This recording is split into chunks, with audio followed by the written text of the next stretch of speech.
Governor Tom Wolf. Tom is a York County native and an honorary member of our club, and I had known this but kind of forgotten that he was also one of our actual members way back when, until he got some dunning notices about attendance, and he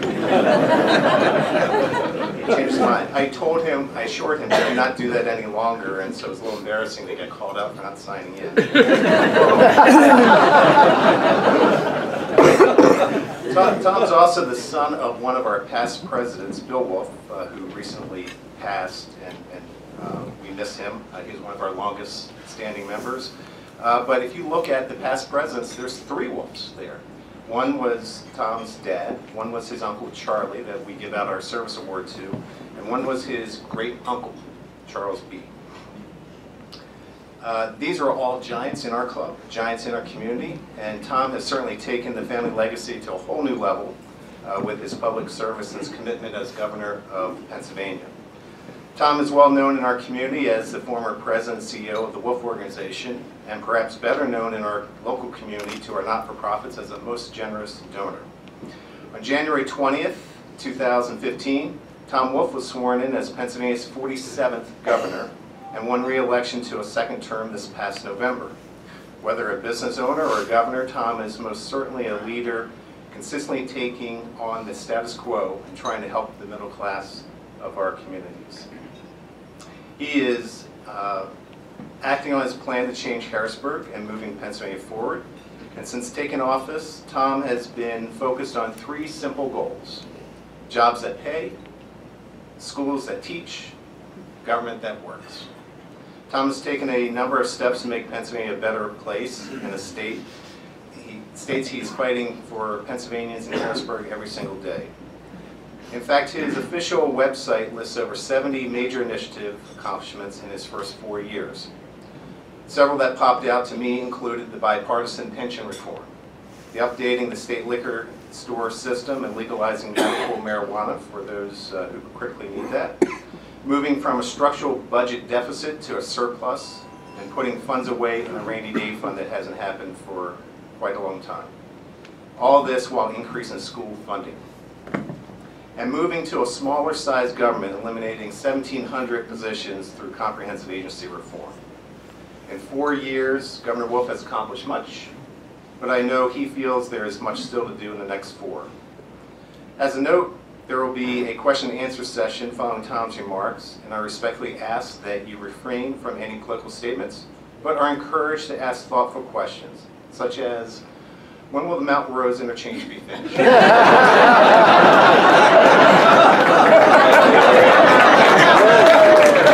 we're cheering the guests. Please warmly welcome our Governor, Tom Wolf.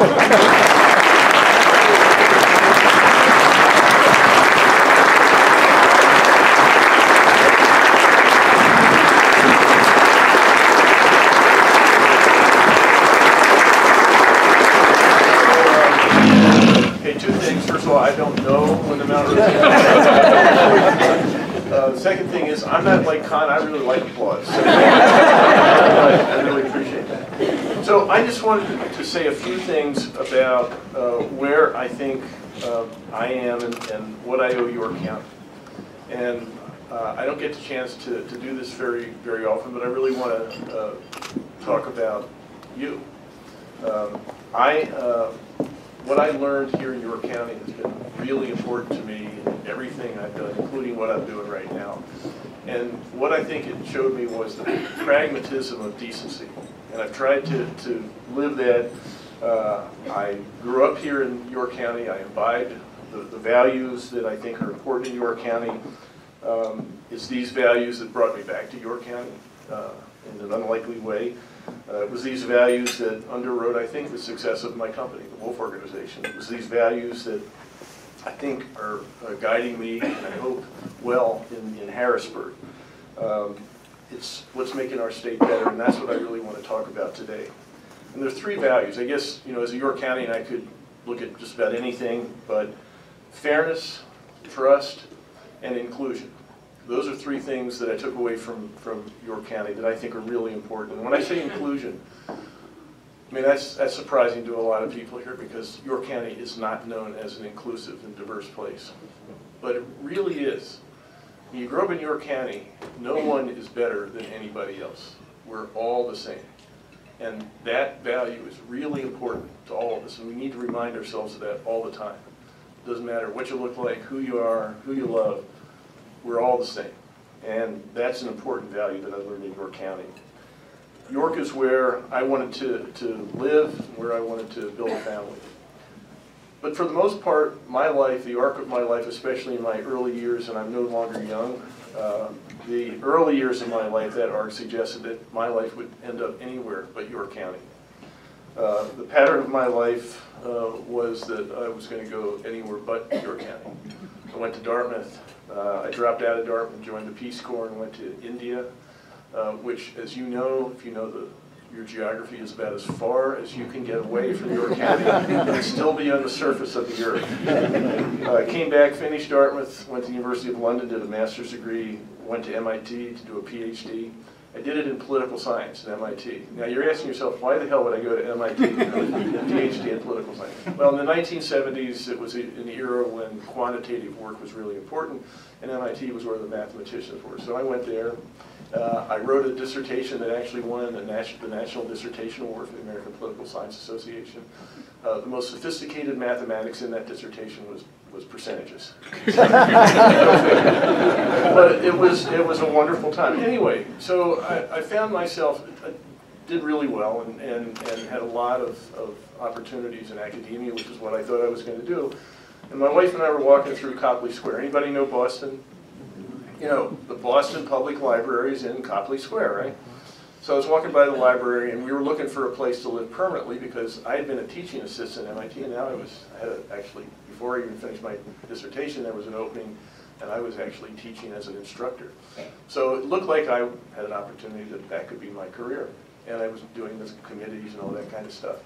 So we were walking through Copley Square and went by the Boston Public Library, and I said, you know, if I really do a good job here at MIT, write some books, all that kind of stuff, I could probably get an invitation to join the board of the Boston Public Library. So I walked along congratulating myself, the swell guy I was. I realized after about 2 minutes, you know, if I go back to York County, I could probably be chair of the board of the York. And it made me think about what I really wanted to do. And what I really wanted to do was to be involved. I wanted to be engaged in a community. And that was the life that I really wanted to live. And luckily my wife, Frances, agreed with that. And so we decided not to stay in academia, not to stay in Boston or do anything else like that, but to come back and take one last look at York. And so I keep bragging in my campaign, that I was the only PhD forklift operator in York County. I think I was the only PhD forklift operator in the United States. But I did that to come back, and I wrote my dissertation here, and it was a great opportunity to take one last look at York County. Had an invitation to go out and accept a faculty position at the University of Chicago, and luckily they said, you know, we don't think you're good enough. So I didn't have that, and so I decided that what I was going to do was make my life and my career here in York County, and that's what I did. And I remember my wife and I used to go up to my parents' place in Mount Wolf on New Year's Eve because. This is another York County value I'm not talking about, but on New Year's Eve, home box office was free. That's York County, come on. So, and they'd have all these comedians, Henny Youngman, you know, Rodney Dangerfield, Steve Martin, it was all free. So my sister was in from graduate school with some friends, and we'd get pizza and drink beer and watch the TV. But before that started, the phone rang, and my mother and father were on their way out to one of their parties, and but the phone rang, and she said, yeah, he's here. He doesn't live here, but he's actually here. And she gave me the phone. She said, it's Harvard. So I picked up the phone. This guy says, this is so-and-so at Harvard. You know, we've heard a lot of good things about your dissertation, and so we'd like to invite you to come up and interview for a tenure track job. And I was trying to say, at this point, I decided I was going to be in York County. I tried to be polite. I said, I really am not in a position to accept the offer. And he paused and he said, you know, Harvard's a good school. Well, it's not that. I said, I've made other arrangements. He said, really, where will you be teaching? And I said, I'm not going to be teaching. he said, "You're doing postdoc research then?" I said, "No, I'm not doing that." He said, "What the hell are you going to be doing?" I said, "I'm going to be managing the True Value hardware store." I never heard back from that. I don't know why. But the die was cast, and it was the right decision for me. I couldn't have asked for a better life. My wife and I have raised our 2 daughters in Mount Wolf, the same house actually I came home to from the hospital. See, I just didn't end a sentence with a preposition there. Actually, it was my grandparents' house, built by my great-great-grandparents, right on the railroad tracks in that town, and it was a wonderful place. The daughters both went to Northeastern, through the Northeastern School Street. Most of the time, I think, Danny, you were the superintendent, right? And it was a great place to grow up for them, just as it had been for me. And the life that I really wanted to live was the life I did lead here in York. I did get intimately involved. I was chair of the United Way, the Chamber of Commerce.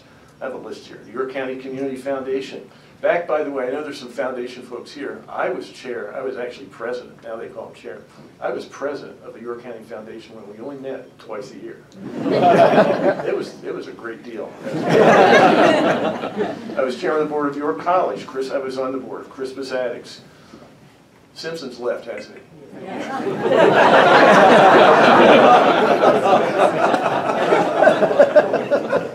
I was on the board of the JCC, Cultural Alliance, Better York, Democratic Party of York County. Yeah. By the way, that's another thing that York County taught me. Politics actually matters. We do all the things we need to do in the nonprofit world, but we still have a democracy, and we've still got to exercise that democratic muscle, just like we exercise our civic engagement model. So I was on all those boards. I was involved in lots of projects.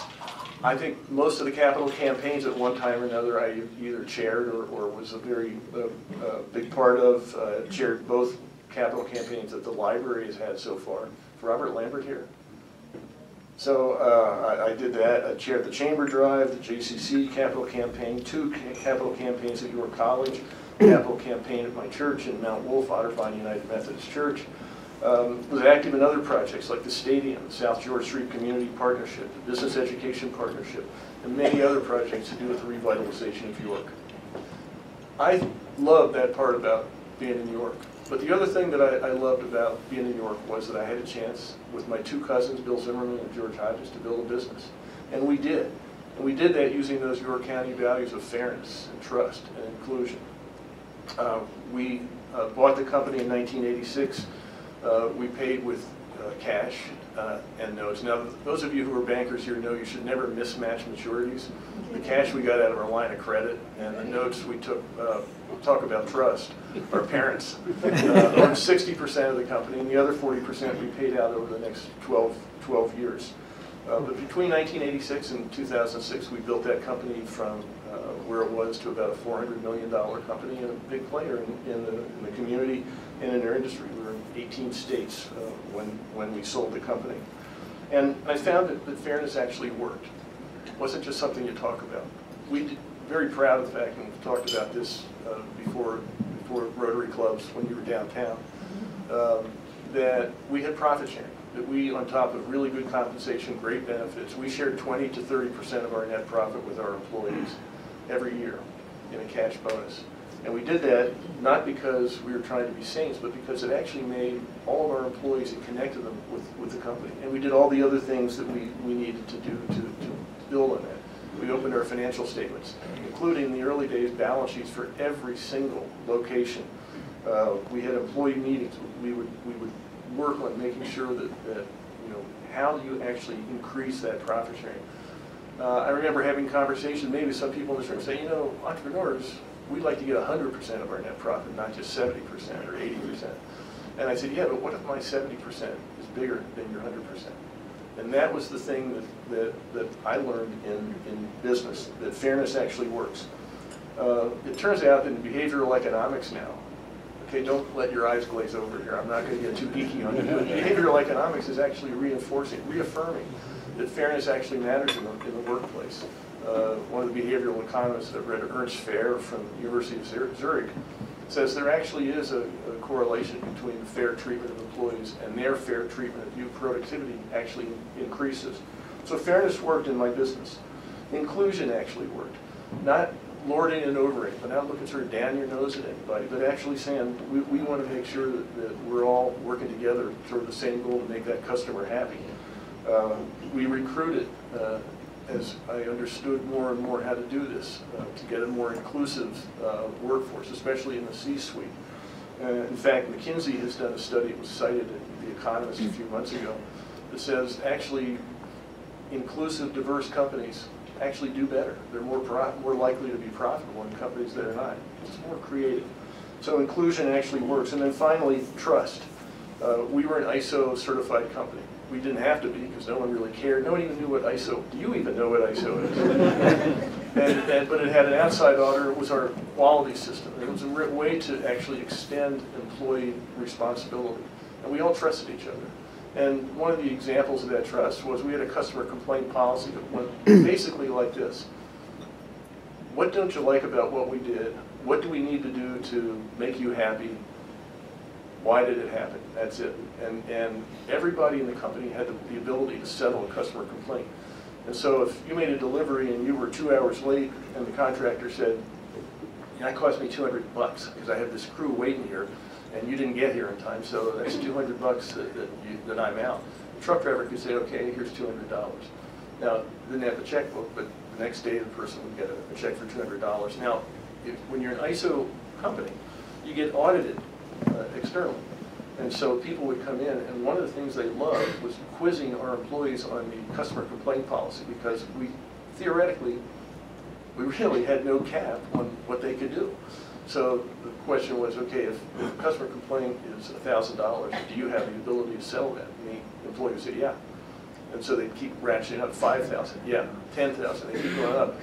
They'd get to about $50,000, $60,000, the sweat would start pouring out. But we all did that because we trusted each other, and we could actually get things done. We had a line on our expense statement every month that showed what we were paying out in customer complaints.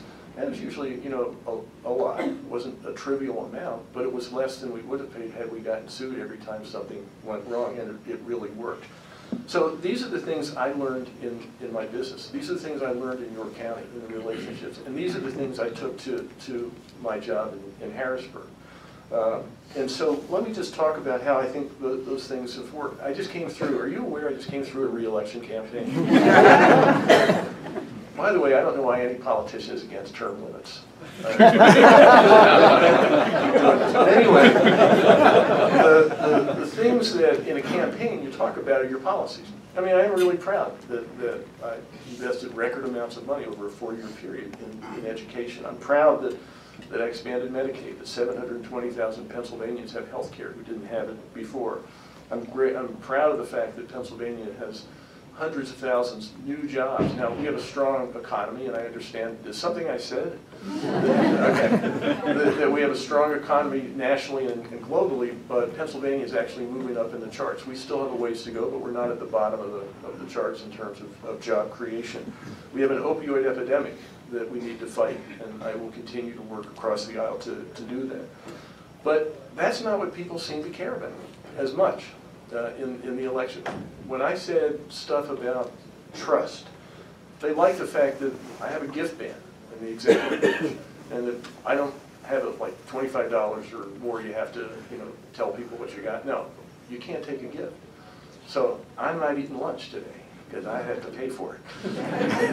and that's something that people like. They like the fact that I give all my salary to charity.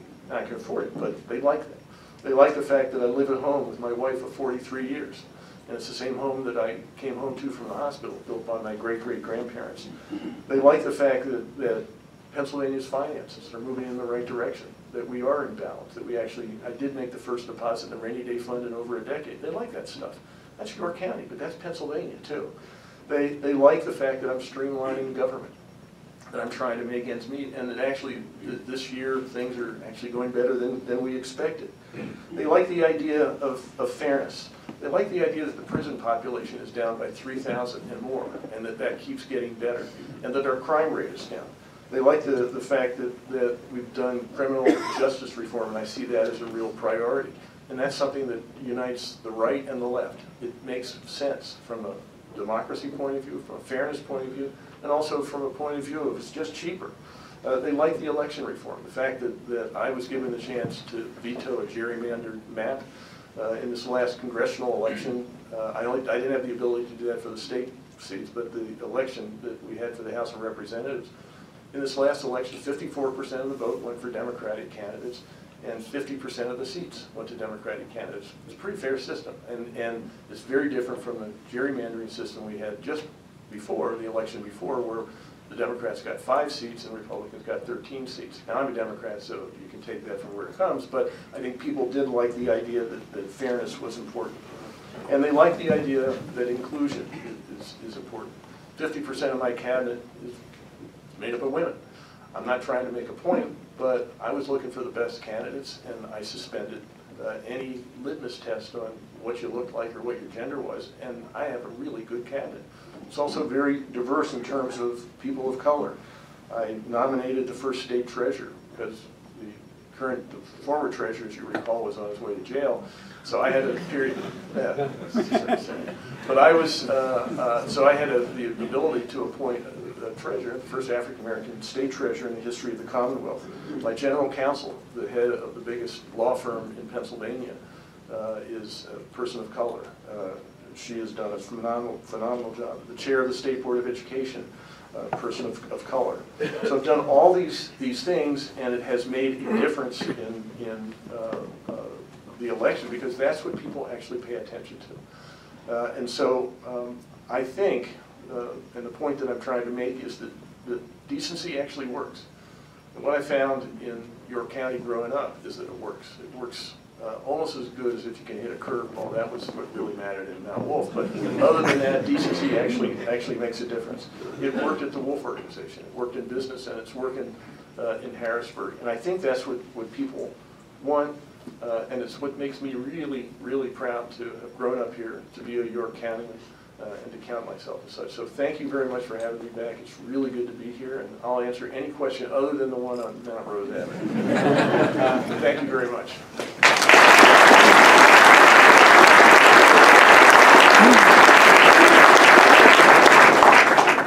Any questions? I like true false. Yeah. Our state is a very important one, I think, in the country, and yet it's one of the very few that have yet to approve the Equal Rights Amendment. So I know you have a lot on your list, but I would love to have you add that, and I'd love to see us beat out Virginia and be the state that makes it happen. Thank you. Yeah, thank you. Yeah, no, that's important. As I say, equity, and I think that again, when you get right down to it, we have to commit ourselves to that kind of equity throughout our society, certainly in our political system. Any other questions? Yes. Okay, I'll come back to you.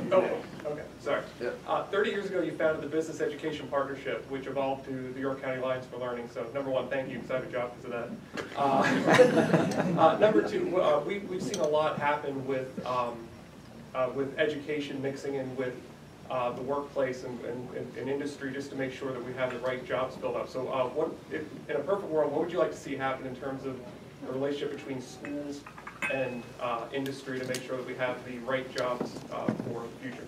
Yeah, when I was chair of the chamber, that was one of my big projects, created the Business Education Partnership. We actually had teachers, administrators, and business people.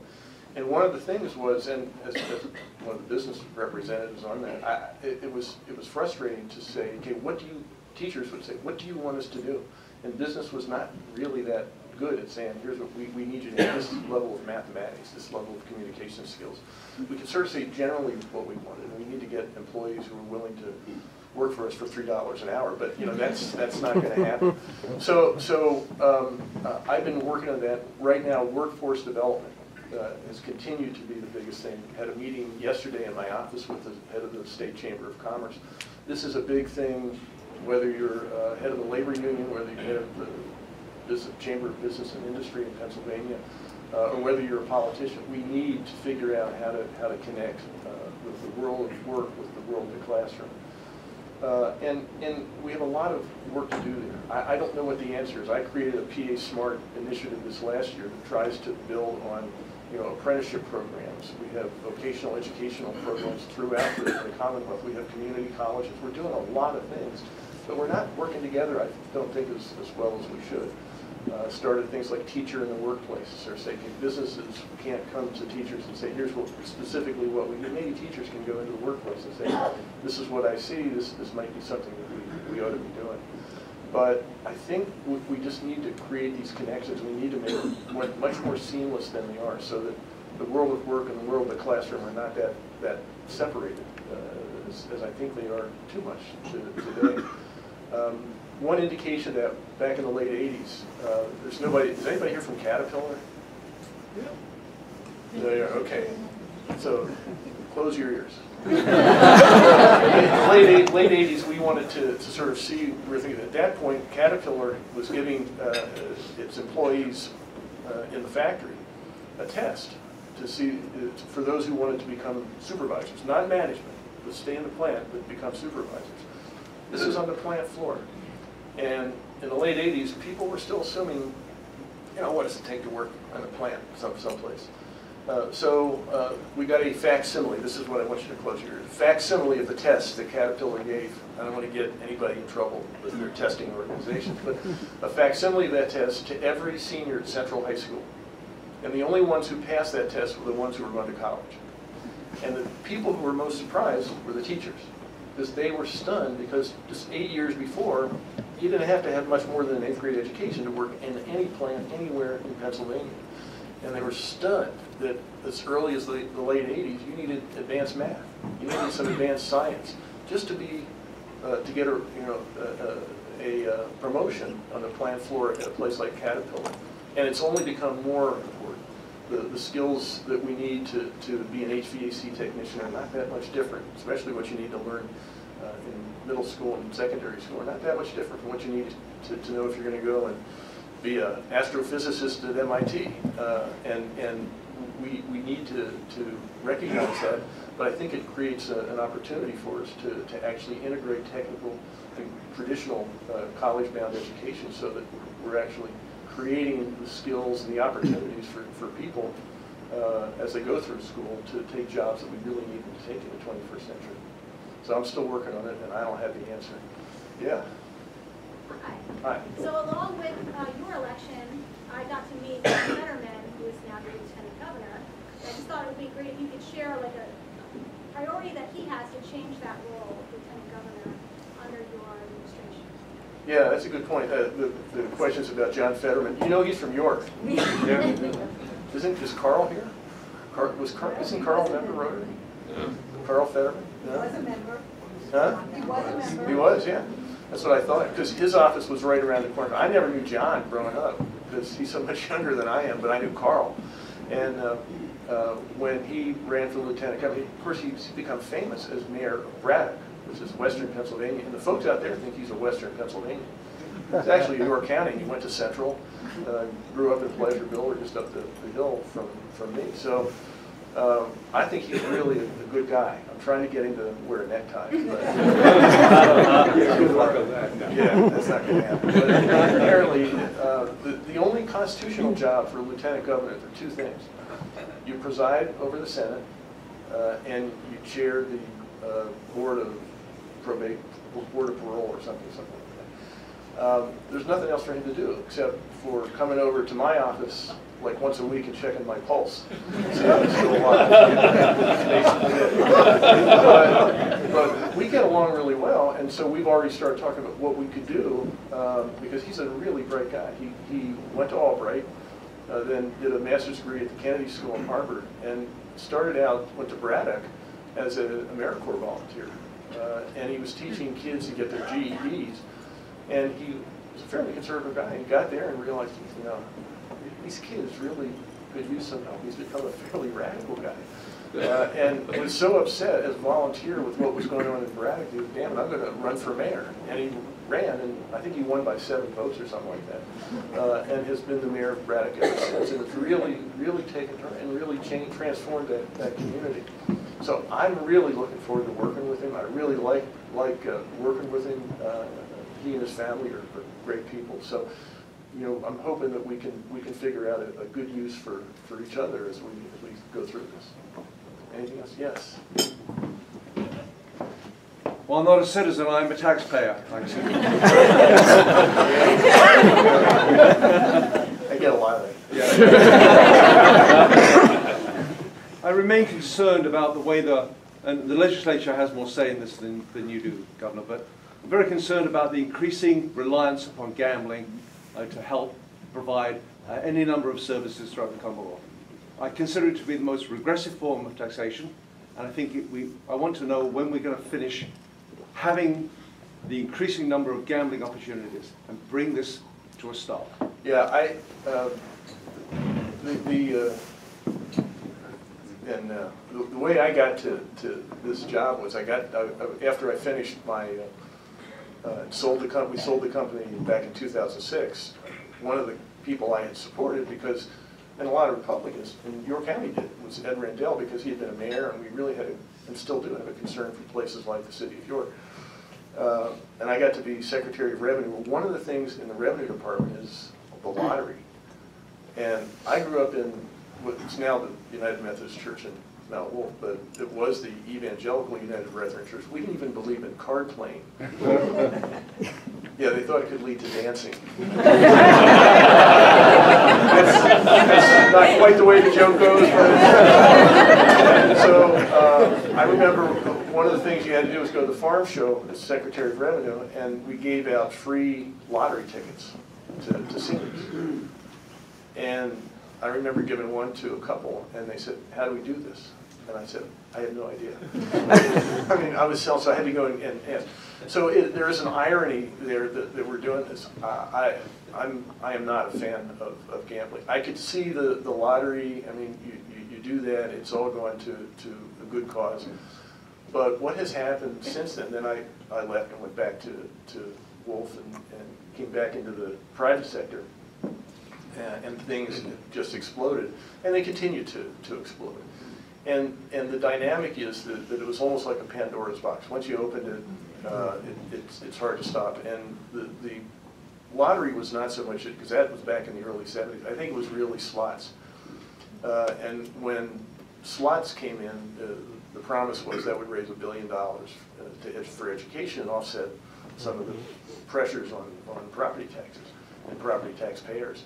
But since then, and I love, this is the part of politics I love, not my fault, I wasn't there, but table games came on and all kinds of things. And ever since then, what you have, it's a dynamic that folks come to politicians and say, okay, we got to be competitive with New Jersey or West Virginia or Maryland or New York, we got to do this, or things are just all going to go to hell. And so you end up with you know, table games, then you end up with sports betting. You know, online bidding, because that's going on anywhere that you can, you know, put your head in the sand. That's going to happen. So I don't know where it does stop, but it's a very seductive thing for politicians to say, okay, I can raise revenue here, and I don't have to raise anybody's taxes. And so as long as that's the case, I mean, I'd love to say, you know, we are purer than driven snow, but you're right, it is a regressive tax, and it's something that we really ought to pay attention to. But to be honest, I don't think that's going to happen. I think it's just going to keep expanding. Just want to keep saying it. Yeah. Keep pressing the point. When I was in the Peace Corps in 1969, it was Mahatma Gandhi's. He was assassinated in 1948, but it was his 100th birthday. He was born in 1869, and he was a big foe of gambling. He was a big foe of even the lottery. Because he said to you, it was like you, it was a very regressive tax, and it was something that actually almost legitimized something that human beings shouldn't be doing. So he was against it, and again, my background was something that doesn't make me real sympathetic to that, but the reality is very different from the reality that you and I would like to see, or that Mahatma Gandhi would have liked to see. So are you telling me it's time? That's your call. I'll take one more question, and it better be a good one. All right. This better be nice. First of all, thanks for coming. Sure. Appreciate it. Going back to education, a real radical idea, as you and I have talked before, I don't like teaching to the test. And is there any chance, because I see our education system not at the top of its game where I think it should be, and I think part of education today is teaching to the test. Right. Is there any possibility that there could be radical changes? Oh, yeah. Thank you. I didn't plant that question. Yeah. Since I've been in office, I've actually tried to reduce the time devoted to tests, and that's something that parents, students, and teachers really applaud. And I'm trying to figure out a better system for accountability, working with the folks in education. I think, you know, why don't we go to business owners and say, okay, this person graduated from X school, has been working for you for 3 years. How did we do? And get a critique that way. Go to college. How many students have to take remedial courses before they can get started in the courses that you're teaching? So how did we do? And let's look at those kinds of things and really turn the classroom more back to, I mean, I recognize we all need to have some sense of how things are going, but schools, I think, you still have report cards, right? I mean, I'm an old man, but I mean, you still do grades and things like that. So accountability and testing was always a part of the educational enterprise, and I'm for that in a balanced perspective. But I'm trying to do what I think you and I have talked about, and that is make sure that all of us understand what the hope is that our students are going to be able to be and do when they come out of school, and that those hopes are communicated directly to the folks. So that someone in 8th grade, a teacher can say, you know, can answer the question, why do I need to take Algebra 1? It's hard to answer if you're not sure what's going on in the workplace. And the workplace needs to make sure that it's communicating its expectations, dissatisfactions, and satisfactions with the school. So those are the things that I'm working on doing, and I think it seems to be getting some good responses from educators and business people. All right, well listen, thank you very much for having me back. It's been great to be here. Thank you very much.